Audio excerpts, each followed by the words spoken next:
Queridas irmãs, queridas religiosas e consagradas, louvado seja nosso Senhor Jesus Cristo, para sempre seja louvado.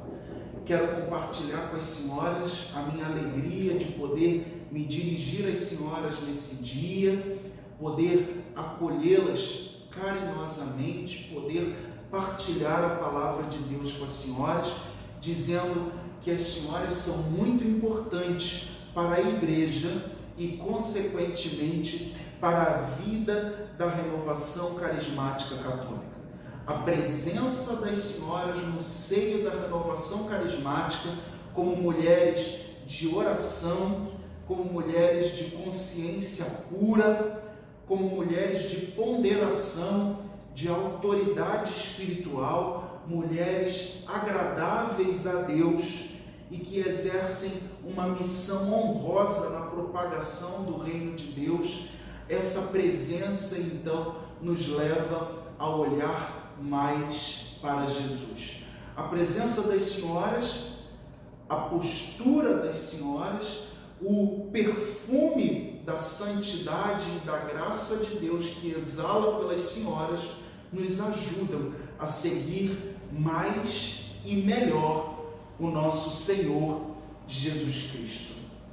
O Concílio Vaticano II procura dar à vida consagrada um contexto muito profundo e ainda mais preciso do que se conhecia antes. O Concílio, na Constituição Dogmática Lumen Gentium, número 44, diz assim: a vida consagrada imita mais de perto e perpetuamente representa na Igreja a forma de vida que Jesus, supremo consagrado e missionário do Pai para o seu reino, abraçou e propôs aos seus discípulos. Que coisa profunda isso, irmãs! A vida consagrada imita mais de perto o estilo de vida que Jesus mesmo assumiu na sua vida terrena e também o estilo de vida que ele propôs aos seus discípulos. Significa dizer que na condição de vida que as senhoras se propuseram, as senhoras são, por excelência, imitadoras do estilo de vida que Jesus escolheu para viver nesse mundo. São pontos de luz a iluminar como setas o caminho do Senhor para a renovação carismática, para a Igreja Católica e, por que não dizer, para o mundo inteiro.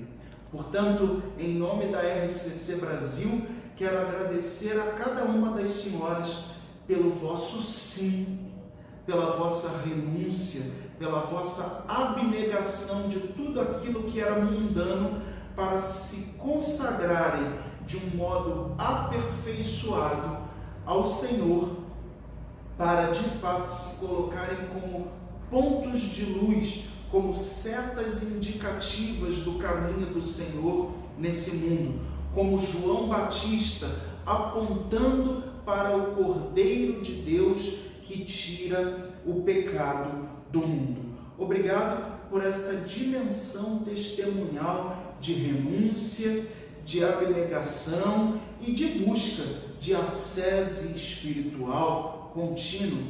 Quando as senhoras ascendem espiritualmente, as senhoras levam muitos de nós com as senhoras através do vosso testemunho. Em 2018, por ocasião do Dia Mundial de Oração pelas Vocações, o Papa Francisco falou, deu a seguinte mensagem aos consagrados: a caminhada vocacional tem sua origem na experiência de saber-se amado por Deus. Então as senhoras se descobriram profundamente amadas por Deus e, porque amadas, chamadas, e disseram um sim generoso, um sim corajoso diante desse chamado de Deus. Então a caminhada vocacional tem a sua origem na experiência de saber-se, de reconhecer-se profundamente amados por Deus. Obrigado por esse testemunho de se saberem amadas e chamadas por Deus. Só diz um sim dessa envergadura ao Senhor quem se reconhece profundamente amada, quem se reconhece particularmente chamada pelo esposo, pelo Senhor. Muito obrigado por esse testemunho de abnegação, por esse testemunho de renúncia.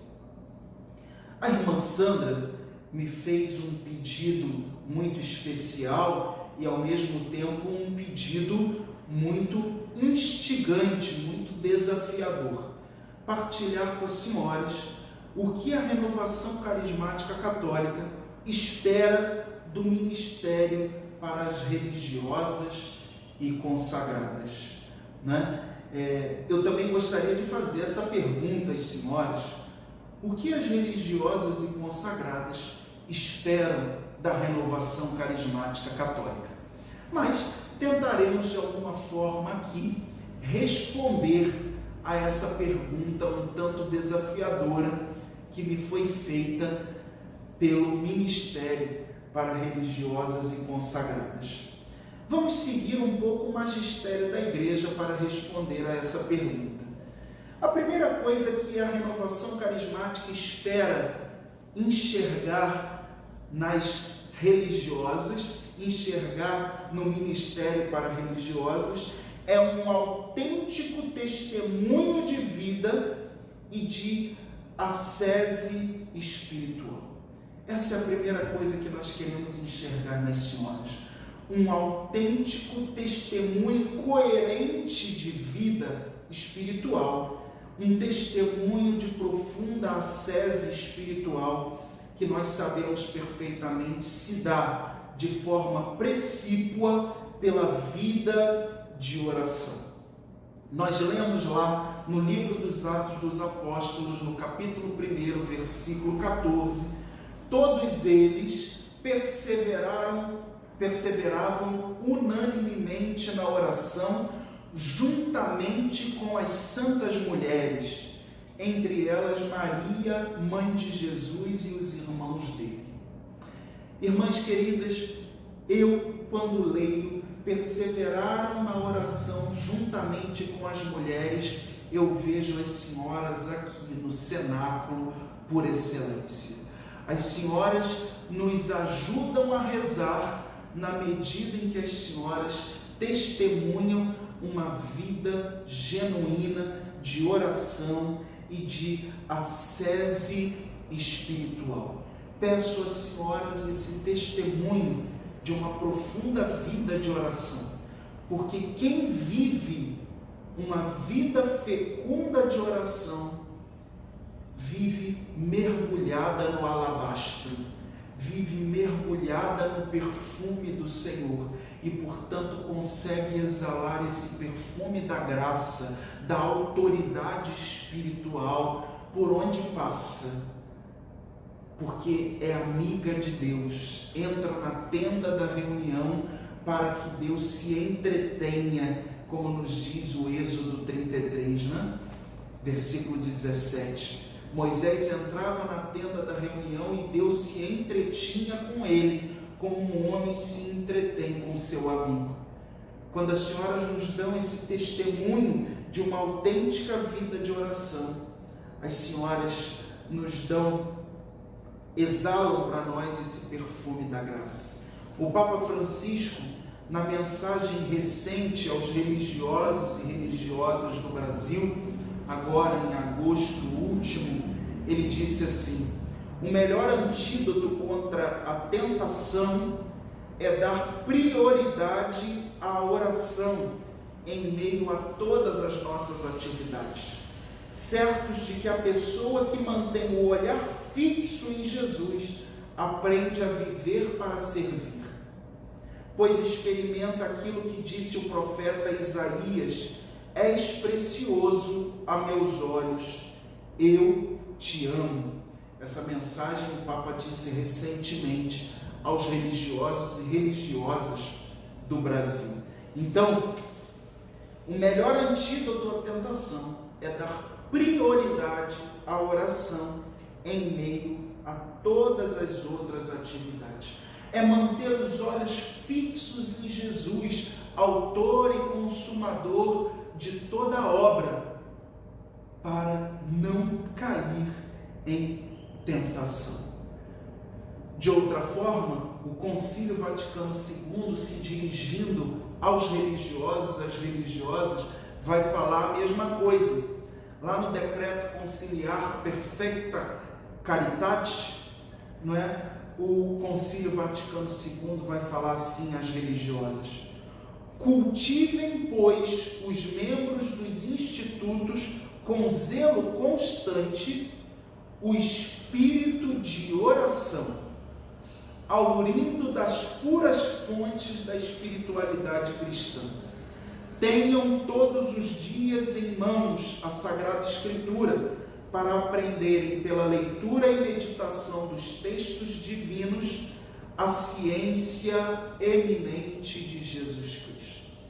Então, o concílio também, ao se dirigir às religiosas, vai pedir o primado da vida espiritual, o primado da oração em relação a todas as outras atividades, não é? De modo especial, então, eu quero dizer que nós precisamos do poder de intercessão das consagradas do Senhor. Precisamos, de um lado, do vosso testemunho de contínua oração, de contínua ascese espiritual, e nesse sentido é muito bom poder contar com gente que reza e reza para valer, gente que reza e reza com fervor, e eu sei que as senhoras fazem isso. E ao mesmo tempo é necessário dizer que nós contamos com o poder de intercessão das senhoras, como Arão e Ur segurando os braços de Moisés para que o exército de Israel vença Amaleque. Nós, Renovação Carismática Católica do Brasil, contamos com a oração intercessória de cada uma das senhoras que estão nos conventos, estão nos institutos religiosos, estão numa atmosfera espiritual propícia para elevar a vossa oração ao Senhor de uma maneira especial. Contamos com o testemunho de oração e com a oração intercessória de cada uma das senhoras. Então, a primeira coisa que a Renovação Carismática espera do ministério para religiosas é, de fato, esse testemunho autêntico de vida e de ascese espiritual. Esse testemunho de oração. Gente que reza e reza para valer. A segunda coisa, o segundo aspecto que a Renovação Carismática espera das senhoras é um autêntico testemunho de santidade, um autêntico testemunho de vida segundo o Espírito, de vida sempre mais aberta às moções do Espírito Santo, sempre mais dócil ao agir do Espírito Santo. E aqui nós podemos pegar carona na maravilhosa biografia da beata Helena Guerra, uma religiosa, uma freira, sempre mais dócil às moções do Espírito Santo, sempre mais aberta ao agir do Espírito Santo, a ponto mesmo de escrever cartas ao Papa Leão XIII para que a devoção ao Espírito Santo lhe fosse devolvida pela Igreja,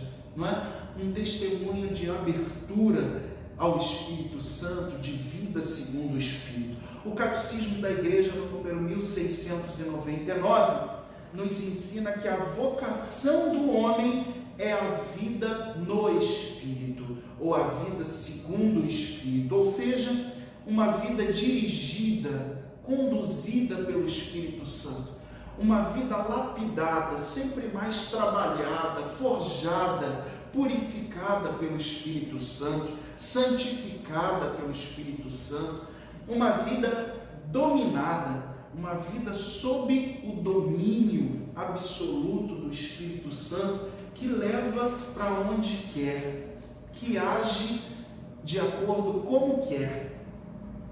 Uma vida animada, impulsionada pelo Espírito Santo a ir mais além, uma vida que nos impulsiona à missão, a missionariedade.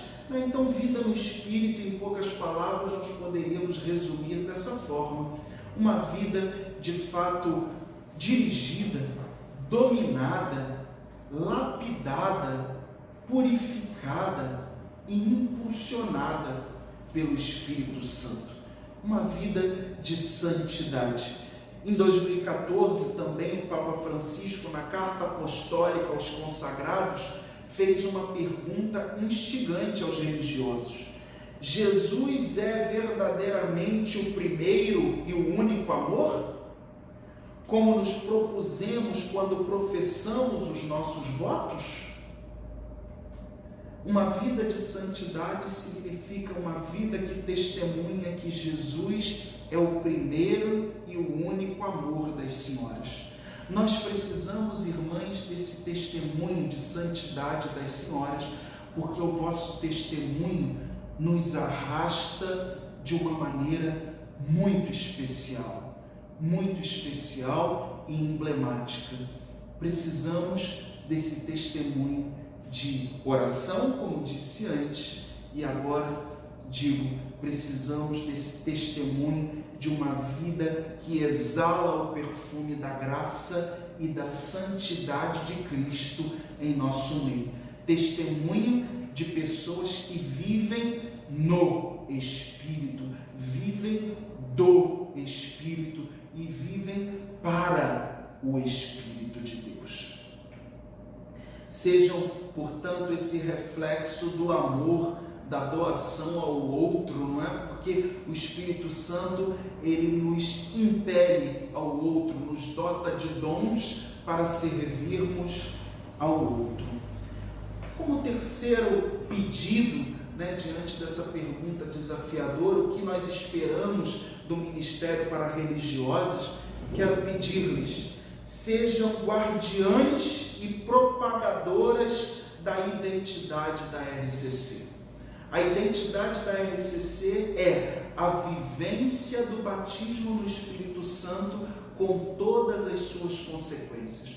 Peço às senhoras, portanto, que como a beata Helena Guerra, que não deixou a chama de Pentecostes esmorecer ou se apagar no seio da igreja, que as senhoras atuem como guardiães da chama de Pentecostes, não permitindo que essa chama esmoreça no seio da renovação carismática católica. Guardem a nossa identidade, ainda que em vasos de barro. Ajudem-nos a guardá-la em meio às pressões e ventanias do mundo, irmãs. Diante das pressões e das ventanias do mundo, nós, leigos, muitas vezes somos tentados a nos desviar do caminho, não é? Somos tentados a abandonar o que é essencial e nos voltarmos ao que é acessório. Somos tentados a resvalar, realmente a fugir do primeiro amor, do chamado primeiro, do carisma original da renovação carismática. Ajudem-nos a guardar a nossa identidade, mesmo diante das pressões e ventanias do mundo. Por vezes nós nos distraímos, que as senhoras, como virgens prudentes, venham nos exortar, nos aconselhar a manter viva, acesa a chama de Pentecostes, mesmo em meio às ventanias do mundo. Ao mesmo tempo, ajudem-nos a propagar a identidade da RCC.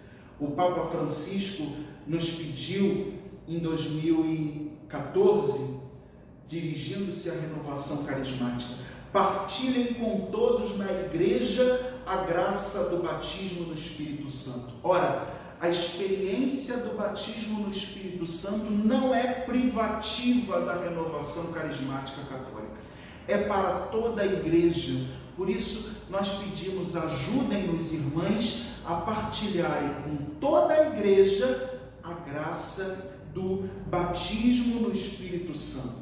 Pentecostes não é para a igreja uma experiência opcional, é uma experiência cristã fundamental, é o desfecho do mistério pascal na vida do cristão. O Espírito Santo é quem vai dar sentido ao mistério pascal na vida do cristão. Por isso, ajudem-nos a propagar o batismo no Espírito Santo, a identidade da renovação carismática, né? Monsenhor Jonas Abib tem falado tanto isso, há muitos anos fala isso. Enquanto houverem pessoas para serem batizadas no Espírito Santo no mundo, então a nossa missão não terá acabado.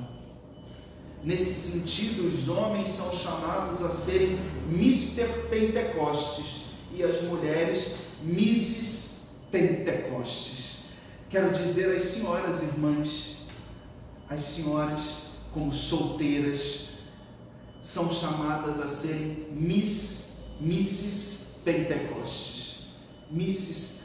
Pentecostes nos dias de hoje, nos ajudando a propagar a identidade da renovação carismática, o batismo no Espírito Santo. Uma vida religiosa cheia do Espírito Santo encontra um sentido todo novo. Como quarto pedido, diante dessa pergunta desafiadora, o que a renovação carismática espera das religiosas, do ministério para religiosas, como pessoas chamadas a servirem ao Senhor, sirvam à renovação carismática de acordo com o carisma pessoal de cada instituto. Nesse sentido, as senhoras são chamadas a pregar a palavra de Deus ao povo. Ajudem-nos a pregar a palavra de Deus ao nosso povo. As senhoras sintam-se profundamente incluídas no ministério de pregação da palavra de Deus, em todos os sentidos e vertentes da renovação carismática católica. Também as senhoras são chamadas a instruir e exortar o povo, dedicando-se à catequese, dedicando-se à formação. Ajudem-nos, irmãs, a formar mais e melhor o povo a nós confiado. Nós confiamos nas senhoras para que as senhoras ministrem catequese, formação ao povo de Deus confiado à renovação carismática. Sintam-se, portanto, muito acolhidas, muito achegadas também ao ministério de formação da renovação carismática católica. Quão maravilhoso é quando nós encontramos irmãs religiosas animando a fé e a oração do povo, ministrando música, e olha que as senhoras cantam muito bem, não é? Todas as freiras que eu conheço são dadas à música. Eu conheço freiras que tocam violão, que tocam sanfona, que tocam flauta, que tocam piano, não é? E as senhoras, quando ministram muito bem, graças a Deus. Ajudem-nos, pois, a animar a fé do nosso povo, a levar o nosso povo à oração através do ministério de música e de artes. Sintam-se, portanto, bem acolhidas, bem chegadas também ao ministério de música e artes. Algumas irmãs sentem um chamado particular para orarem por cura e libertação de muitos irmãos. E quão bem Deus faz através do ministério de muitas das senhoras. eu quero encorajá-las a que ministrem oração de cura e libertação por muitos de nossos irmãos e irmãs. Sintam-se nesse sentido também as senhoras muito acolhidas, muito bem chegadas ao Ministério de Oração por Cura e Libertação da Renovação Carismática Católica. É bem verdade que muitas vezes uma pessoa tem dificuldade de se abrir com um leigo, não é? Ao passo que quando vem uma freira, vem uma irmã de hábito ou sem hábito, ou mesmo sem hábito, mas sabem que ela é uma religiosa, aquilo as encoraja a se abrir um pouco mais, não é? O senso do sagrado as encoraja a ir mais além. Portanto, sintam-se encorajadas a exercerem especificamente o Ministério de Oração por Cura e Libertação na Renovação Carismática, não de forma independente, né? Naturalmente nós precisamos dizer isso, não é, irmãs? Não de forma independente, mas em comunhão com as orientações daquele ministério, em comunhão com as coordenações locais, regionais e nacional desse ministério maravilhoso de oração por cura e libertação. Também, irmãs, as senhoras são chamadas a se dedicarem à promoção humana. Sim, sintam-se também muito acolhidas ao Ministério de Promoção Humana para promover de fato as pessoas na sua inteireza, na sua integralidade, exercendo as obras de misericórdia corporais e espirituais. Esse é o papel do Ministério de Promoção Humana na Renovação Carismática Católica: exercer, praticar as obras de misericórdia corporais e espirituais. Portanto, as senhoras também têm livre acesso a todo esse serviço, a esse chamado.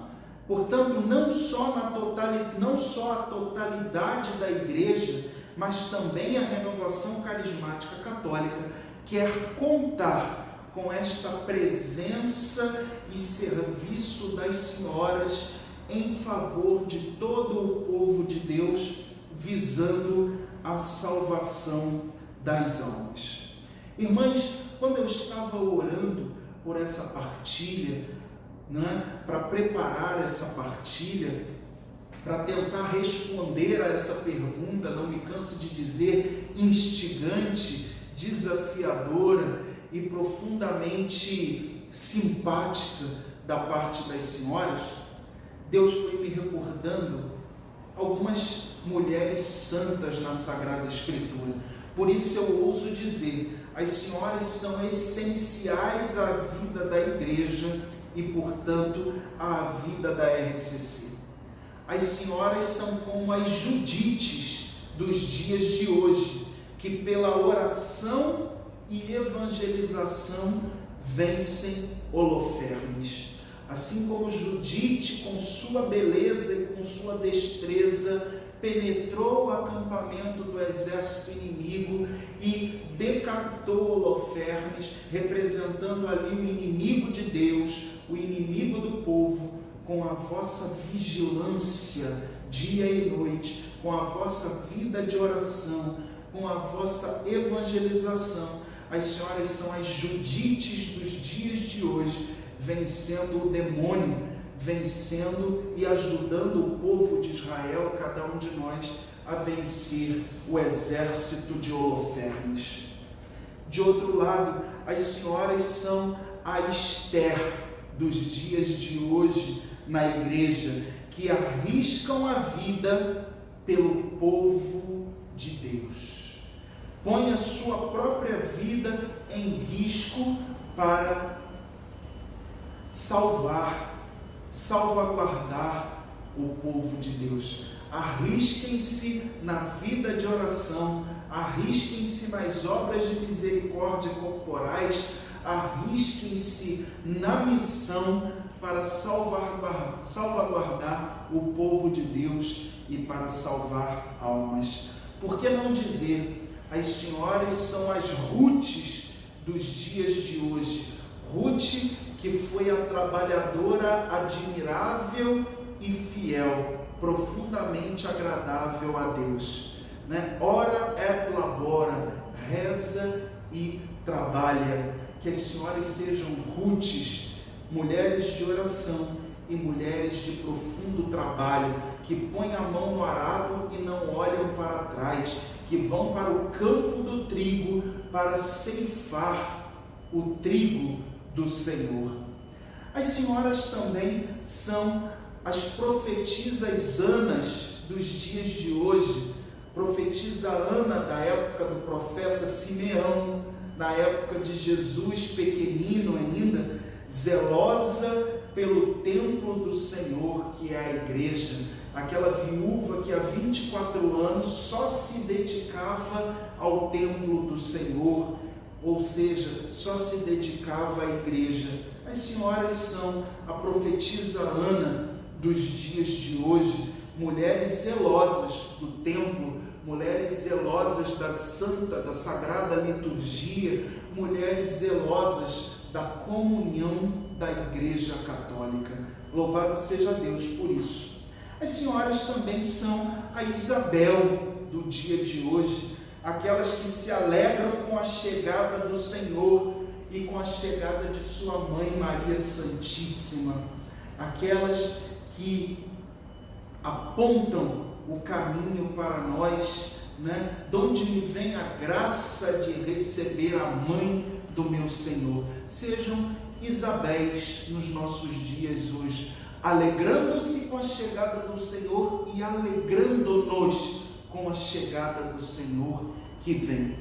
E por último, irmãs, quero também compará-las, porque o Evangelho o faz, compará-las às virgens prudentes, que mantêm o óleo da fé, da esperança e da caridade em medida alta, dentro das lamparinas, esperando o esposo que vem.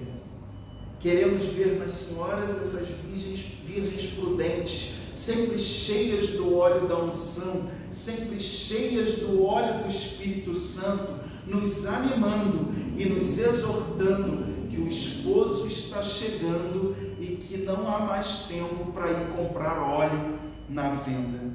E por fim, irmãs, quero dizer, queremos estar no cenáculo, não sem as senhoras, pois no cenáculo de Jerusalém, aquele do livro dos Atos dos Apóstolos, estavam as santas mulheres. Todos eles perseveravam unanimemente na oração, juntamente com as santas mulheres, entre elas Maria, mãe de Jesus, e os irmãos deles. Precisamos das senhoras no cenáculo conosco, clamando por uma nova vinda do Espírito Santo. Louvado seja nosso Senhor Jesus Cristo, para sempre seja louvado. Queremos orar nesse momento, queremos nos colocar de fato no cenáculo de Jerusalém. Nós leigos e as senhoras religiosas, e todos juntos, cada um no estado em que Deus nos colocou, queremos pedir: vem Espírito Santo. Vem Espírito Santo dos quatro cantos do céu, sopra sobre esses ossos secos para que possamos reviver. Vem Espírito Santo para animar a tua igreja. Vem Espírito Santo para reavivar a chama de Pentecostes na renovação carismática católica. Vem Espírito Santo para fazer de todos nós, sem exceção, homens e mulheres santos na tua presença. Homens e mulheres agradáveis aos teus olhos. Vem Espírito Santo para fazer de nós homens e mulheres de oração, de penetração espiritual, de testemunho autêntico de vida. Estamos de novo no cenáculo, Senhor. Retornamos ao cenáculo para dizer: vem Espírito Santo. Para dizer: Jesus, batiza-nos no Espírito Santo. Preenche-nos inteiramente do teu Espírito, para que nós sejamos felizes e sejamos instrumentos da salvação de muitas almas. Tudo isso nós te pedimos em nome de Jesus. Pai Santo, Tu que vives e reina em comunhão com o Espírito Santo. Amém. Amém. Em nome do Pai, do Filho e do Espírito Santo.